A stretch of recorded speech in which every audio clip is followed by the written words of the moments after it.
Magandang araw kaibigan! Tuloy po kayo sa Felicidad's Channel.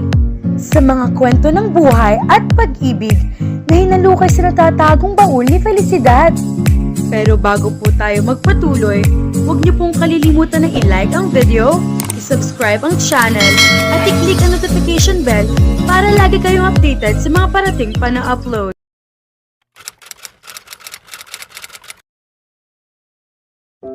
Can you bring this to him? I know you want to. Isang irap ang itinugon ni Shalani kay Eliezer. Sa sinabi nito, ipinapadala nito ang mga dokumento kay Israel. Wait for his instructions. Do I really have to? I know you want to. Natawa na siya. Bit-bit ang folder ay tumuloy na siya sa elevator. Ang totoo ay para siyang may personal battle pagdating kay Israel. Gusto sana niya ito pero nakikita niyang walang future ang damdamin niya para dito. Ganoon pa rin ito. Minsan ay malamig, minsan naman ay mainit, na hindi niya malaman kung ano ang gusto nitong mangyari. Sinabi niya kay Eliezer na iniisip ni Israel na nagde-date sila. Tinawanan lang siya nito at sinabing nagde-date naman daw talaga sila. Kung sa bagay, ay nakakaalangan naman kung sasabihin na naman niya kay Israel na wala silang relasyon ni Eliezer. Nabanggit na niya iyon dito. Baka isipin nitong pakiramdam niya ay lilikawan siya nito kung malalaman nito iyon. Pinatuloy siya ng sekretarya ni Israel sa loob ng opisina nito. Nakaupo si Israel sa swivel chair nito. As always, he looked so gorgeous. Why was he wasting that gorgeousness? Bakit kailangan nitong ipagkait sa mga eba na tulad niya ang kagwapuhan nitong iyon? Eliezer asked me to bring this to you. Tumangulang ito at inabot ang mga dala niya. Tahimik ito. Pinagmamasa ng files. Umupo na lang siya sa silya sa tapat nito. Napansin niya na wala na roon ang painting ng asawa nito. Magandang sinyalis na ba iyon? Nakaka-move on na ito? What happened to the painting? Siyempre, ay hindi niya napigilan ang kanyang bibig. Took it someplace else. Where? None of your business. You know si little brat. Nakangiti ito. Mukhang good mood ito. Alam niyang sa susunod ay ipagkakaita naman nito ang mga ngiting iyon, kaya sinamantala na niya. Nakangiti ka na naman sa akin ngayon ah. Tapos, magsusuplado ka na naman sa susunod. Bakit ka ba ganyan sa akin? Wala naman akong ginagawang masama sa'yo. Bumuntong hininga ito. I'm sorry. Gusto mong mag-coffee mamaya? Lakas loob na yaya niya rito. Ilang araw na niyang pinapantasya na magkasama uli sila. Kahit minsan lang, nangyari iyon ay hinahanap-hanap na niya. Ilang ulit na rin niyang naensayo sa isip niya ang mga sasabihin niya rito kung sakaling magkakasama sila uli. Sure, hindi niya inaasahan na mabilis itong sasang-ayon kaya napangiti siya. Promise? Walang bawian? Walang bawian. Lumapad ang pagkakangiti nito. Pinirmahan na nito ang mga papeles. Ang akala niya ay ibibigay na nito iyon sa kanya, pero sinabi nitong huwag muna siyang umalis. We can have coffee here too. Nagpadala nga ito sa sekretarya nito ng kape at saka umupo sa couch. Tinapik nito ang tabi nito at nakangiting umupo siya roon. She looked at him and she inhaled when he kissed her lips. It was such a passionate kiss that Shalani couldn't help but feel sensual all over. Halik pa lamang ni Israel ay tila ibig nang tumiklo pabaliktad ang mga daliri niya sa paa. Ikinawit niya ang kanyang mga kamay sa leeg nito. She couldn't get enough of him. Kung nalaman lang niyang ganoon ang mangyayari, kaninang umaga pa siguro siya gumawa ng paraan para makarating sa opisina nito. Ang halik ay kinailangang matapos nang makarinig sila ng pagkatok sa pinto. Lumayo kaagad siya rito at inayos ang kanyang sarili. Nang makalabas ang sekretarya, ay muli itong tumabi sa kanya. She's a very trustworthy secretary. We can kiss in front of her, you know. Next time, don't stop. Inirapan niya ito. Anong akala mo sa akin? Cheap? Of course not. It's just a pity to stop kissing you when you're both very eager. Kiss me again. Ayoko nga. You don't want to? No. How about if I kiss you? I would have to think about it. So, what's your decision? Ang lakas ng tawa niya hanggang sa magtungo sa baba niya ang daliri nito. He lifted her chin up and kissed her again. This time, it was a very gentle and tender kiss. Halos manlambot ng spinal column niya sa mga sensasyong pinabaha nito sa kanyang katawan. God, sambit niya. Where did you learn to kiss that way? Natural born talent, my dear. Kiss me again. How do you do that? Do what, Magkakasunod ang naging paglunok niya. Sa likod kasi ng isip niya ay napakarami niyang katanungan na mga sandaling iyon ay ayaw muna niyang pagtuunan ng pansin. Lalo na at matindi ang reaksyon ng kanyang katawan sa mga haplos nito. Israel? Noon nagring ang telepono nito. He continued what he was doing while she was suddenly anxious. Para din siyang biglang natauhan. Lumakas ang sigaw ng pagdududa sa kanyang isipan. Kanina lang ito naging friendly uli sa kanya.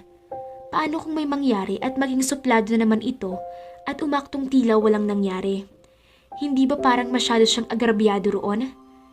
And though she was loath to make him stop, the ringing of the phone sort of ruined the moment. Marahil ay ganoon talaga ang mga babae.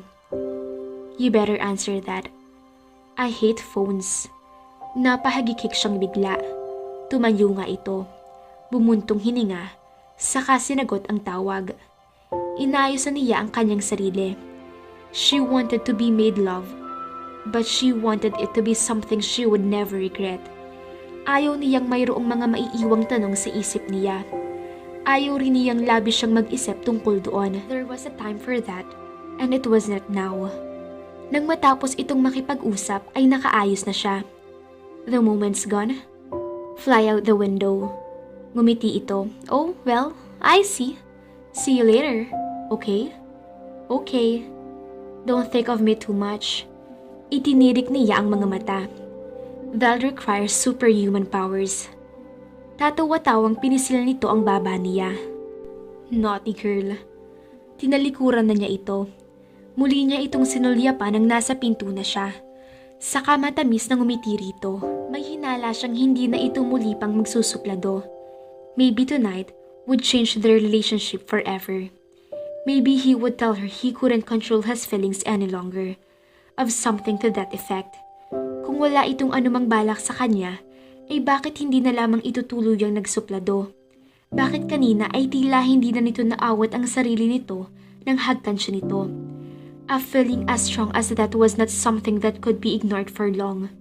Sa palagay niya, ay nauunawaan naman nito iyon. Sa lahat ng pinagdaanan nito, natitiyak niyang alam na nito iyon. Sa panig naman niya, ay magpapatianod na lamang siya sa lahat ng iyon hanggang sa tingin niya ay hindi siya mapapahamak. Wala naman sigurong masama. She knew what to do. Nakangiti siya nang lumulan sa elevator. Sa isip niya ay mayroon isang kantang paulit-ulit na tumutugtog. Sinakyan ni Shalani ang sitwasyon at hindi kumontra sa agos niyon. Hindi man niya inaasahan ang maging takbo ng usapan nila ni Israel ay masaya pa rin siya roon. Noong una ay inakala niyang makakapag-usap sila tungkol sa kung ano ang mayroon sila. Ngunit nauwi sila sa masayang usapan. Kagaya noong kaarawan niya. Wala siyang reklamo. Katulad ng dati ay wala siyang kasinsaya kasama ito. She guessed they were meant to be together that way. Enjoying each other's company, laughing at the slightest provocation. Kinokonsola niya ang sarili sa isiping siya lamang yata ang nakapagpatawa uli sa lalaking ito. Malaking bagay iyon para sa kanya. It gave her great comfort knowing that she had something those saucy girls didn't have the gift to, make this mysterious man laugh. Gayunman, ay hindi pa rin nawawala sa kanya ang misteryosong aura ni Israel. Sa palagay niya, ay habang buhay na siyang maku-curious dito. She was getting more and more attracted to the man by the second, and she thought that was a little bit dangerous. Baka bago pa niya malaman, ay lulong na siya rito. She just hoped that if in case that happened, then the feeling would be mutual. 12:00 ng madaling araw nang magiya itong ihatid siya. Itinuro niya rito ang direksyon sa bagong bahay niya. Eliezer owns a unit there. Anitong sumeryoso ang tinig. I actually live in his house. Natahimik ito. Lihim siyang napangiti. Huwag kang mag-isip kaagad ng masama. I live there alone. You can ask my neighbors or the guard. Pinarentahan niya sa akin. Ikunwento niya rito kung bakit siya ang nagrerenta ng apartment na iyon sa mamabang halaga lang. Napangiti na ang lalaki. He really charges you 4,000 pesos per month? Yeah. Wala nang libre ngayon sa mundo, no? Ang taas-taas ng bilihin. Saka, bakit naman niya ako patitirahin doon ng libre? I already told you, we're not an item. Ikaw kasi, mabilis kang magselos. You two are dating. I told you, those were not real dates. Wala siyang makasama sa party kaya ako ang isinama niya. Before that, we just ate out and basically talked about life. He's interested in someone else, by the way. Actually, marami sila. Lahat lalaki. Pero hindi niya iyon magawang sabihin dito. Nirerespeto niya si Eliezer. Hindi niya magagawang sabihin sa iba ang nalalaman niya tungkol dito. He had become a really good friend already. He told you that? Yes. Why don't you live in my apartment instead? Are you going to charge me rent? Of course not. Then the answer is no. Why not? Nagseryoso na naman ito. It's not right. It's not proper. My mother did not raise a floozy, you know. Sukat bigla itong tumawa. A little Miss Proper, ikaw lang ang iisip ng iba. I wasn't planning on devouring out you. Really now? Yes, I would seduce you first. Natawa siya. Tila malayong-malayo na ito sa unang version nito na nakilala niya. She hoped he could stay that way, having that happy disposition. Nang makatuloy na sa bahay niya, ay parang napahiya siya ng bahagya sapagkat wala pa siyang nabibiling gamit. Dating fully furnished ang bahay na iyon. Ngunit dahil nga sa hindi maayos ang mga dating nakatira, ay nasira ang lahat ng mga gamit ni Eliezer. Ang tanging mayroon siya ay ang mga lumang gamit niya na maaari pa namang pakinabangan. Tell him, he should charge less. This is not fully furnished. Baka sabihin niya ang kapal ng mukha ko. 4,000 na nga lang, tinatawaran ko pa. Really? You're renting? Para pa rin hindi ito makapaniwala na inignora na lamang niya. Baka mamaya ay bigla niyang masabi ang totoong kulay ni Eliezer ay lalo itong mapa. Really?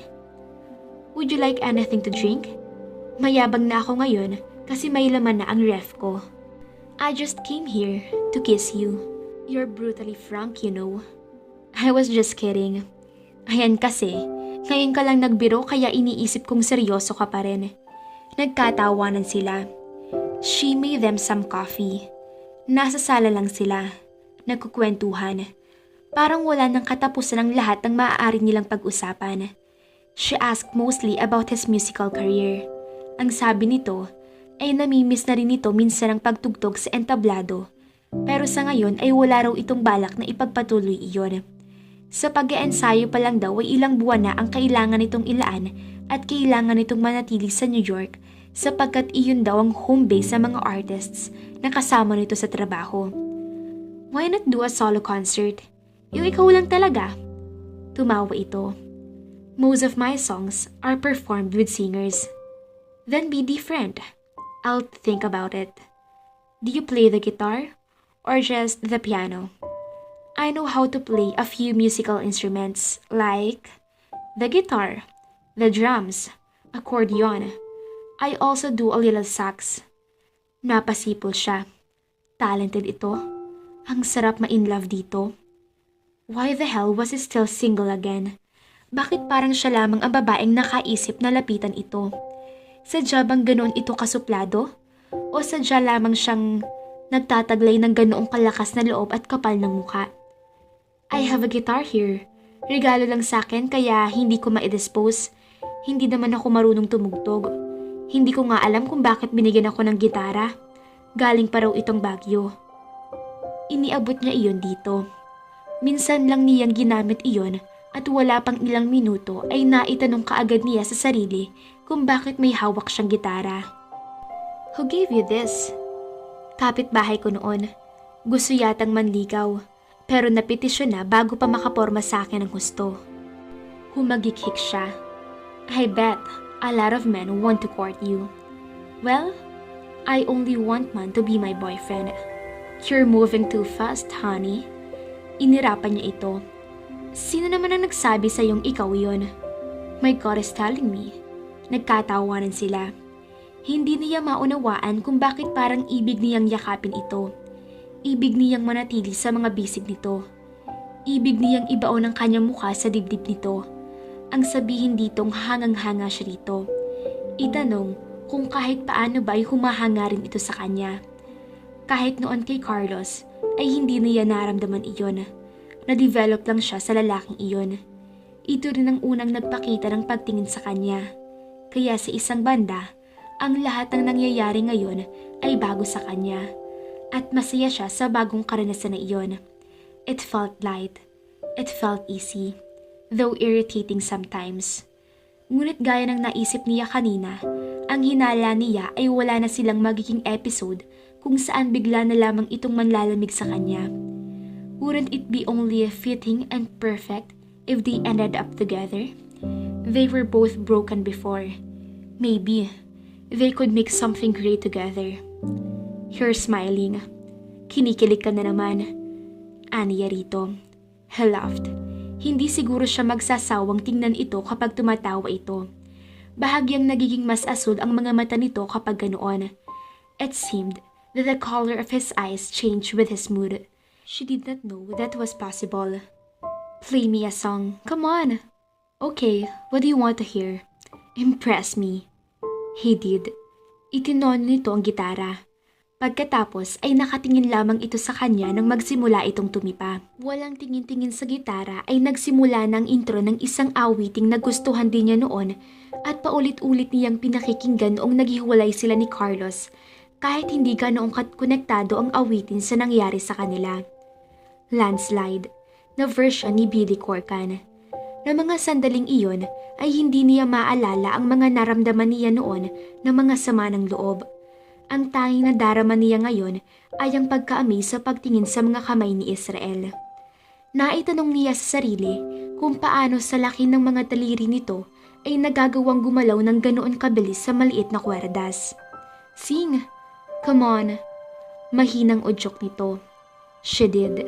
Wala na siyang maramdamang keme sa katawan kahit pa nga walang karapatang kumanta ang kanyang tinig. Inudyokan niya itong kumanta rin. Iyon ang hindi pa niya nakikita sa video na ginawa nito. And then, he sang. She just looked at him do the short guitar solo. He was not smiling now. There was sadness in his eyes, as if the song reminded him of something painful that happened in the past. Bigla ay ibig niyang magsisi na pinilit pa niya itong tumugtog. But he looked beautiful playing the instrument. Parang kahit nawala ang saya ay okay lang. Ang sarap kasi nitong tingnan. At ang tinig nito ay nakakakilig. His voice made him seem more mysterious in a way. Malaking tanong sa kanya kung bakit hindi nito naisipan na maging singer gayong nasa industriya na ito. Walang binatbat ang tinig ng mga sikat na singer sa tinig nito. Mahirap ipaliwanag kung ano ang dating sa tainga ng tinig nito. Hindi baritono iyon na Mala Silatra o Josh Groban. Hindi rin naman maliit na katulad ng tinig ni Billy Corgan, ngunit masarap sa tainga.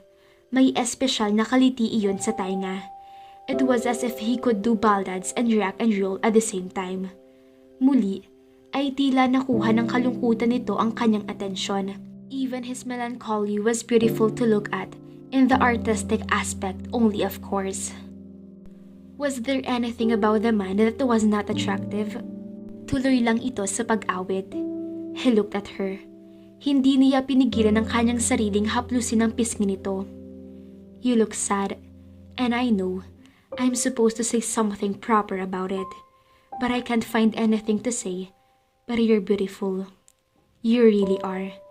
And I am just amazed, impressed, and mesmerized more than ever. I can stay here all night and wonder about that beauty, the innate grace you possess, your wonderful voice, your amazing talent, and those wonderful blue eyes. He smiled a little, his cheeks turning red. He cupped her cheek and then kissed her lips. Tila ba uhaw na uhaw ang mga labi nito, bagaman walang lakip na anumang pagkaberde ang halik na iyon. The pair lips kissing her now were a pair asking to be kissed back with the same intensity, tenderness. Before him, she was not aware that kisses could be both intense and gentle at the same time. That's for making me blush. Do you have any idea what you just said to me? Yes, I do. I just realized something too, that I have fallen in love with you. But can you really blame me? I wish you can see yourself through my eyes. Maybe you won't seem so very sad anymore. I don't want to ask you this, but you know me. I can't keep my mouth shut. Are you still in love with her? Your wife? No. Tugon nito, bahagyang umiling. Nakahinga siya ng maluwag. Mahirap lumaban sa isang multo dahil handa siyang gawin ang lahat para maging sa kanya ang lalaking ito. She wanted to be happy, and shouldn't she have the chance to be happy again? Kung magiging masaya siya kay Israel, bakit palalagpasan niya ang pagkakataon? Wala sa ugali niya ang maging coy sa puntong iyon. Maaari nung una, pero hindi ngayong alam na niya kung ano ang damdamin niya rito. Hindi niya sinadya iyon, ngunit si isang banda ngayon ay proud siya sa kanyang sarili. Why her heart singled out the most eligible bachelor in town? Tell me, what are you thinking? Anito, I want to know what goes on inside your head when you smile like that. You really want to know? Of course. I'm thinking, I really like you, and I think you like me too. Wouldn't a thought like that make you smile too? Ngumiti uli ito. Saka hinagka ng mga labi niya. Ang hinala niya ay isang kumpirmasyon iyon. She was a happy camper. Lumalalim na ang namamagitan kay Israel at Shalani. May mga moments lang na biglang nalulungkot si Israel na ayaw mangyayari ng masiyahing si Shalani. Saan na ba patungo ang tagpong ito? Manliligaw na ba ang binata? O hahayaan lang nila na mag-flourish ang mga puso nila? Ang dami pang ganap, kaya huwag kayong bibitaw mga kafelisidad. Abangan!